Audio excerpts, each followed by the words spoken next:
and please welcome back to our channel number 1 happy family। আজকে করব ইলিশ মাছের মাথা দিয়ে টক। চলো খুব কম ইনগ্রেডিয়েন্টসে করে নিচ্ছি ইলিশ মাছের টক। মাথা দিয়ে করব তেঁতুলের টক। তার জন্য লাগবে তেঁতুলের পাল, চিনি, লঙ্কা আর পাঁচফোড়ন। আর এই মাথাটা ভাজতে লাগবে অল্প করে সর্ষের তেল। গ্যাসটা জ্বালিয়ে দিলাম, এবারে দিয়ে দেব। এতে একটু তেল ছিল, কিন্তু মাছটা ভাজতে গেলে খুব যত সামান্যই তেল লাগবে, মানে চাটনি তো তেলটা খুব কমই লাগবে। দেয়া আছে বলে আমি অল্প করে দিলাম।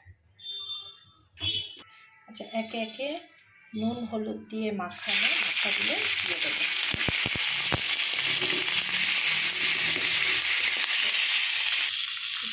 মাছগুলো হয়ে গেছে, এবার একে একে তুলে নেব।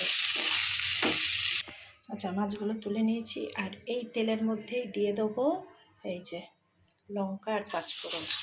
আর এতে আলাদা করে কিন্তু কোনো নুন হলুদ আর লাগবে না, যা মাছে মাখানো ছিল ওটাই যথেষ্ট। একটু ভাজা ভাজা করে নিই।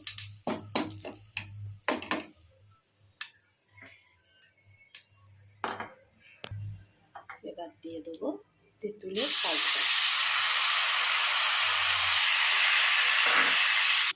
আচ্ছা, এটা ফুটে আসলে দেব চিনি।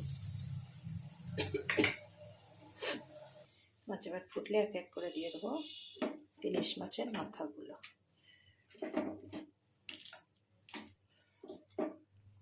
করে গ্যাসটাকে করে দেবো আস্তে।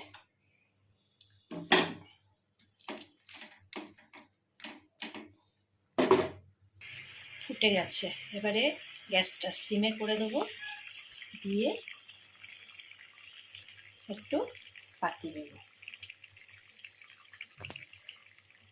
কেউ যদি মনে করে ঘন করবে টকটা, ঘনও করতে পারে। কেউ যদি পাতলা করবো মনে করে পাতলাই রাখবে।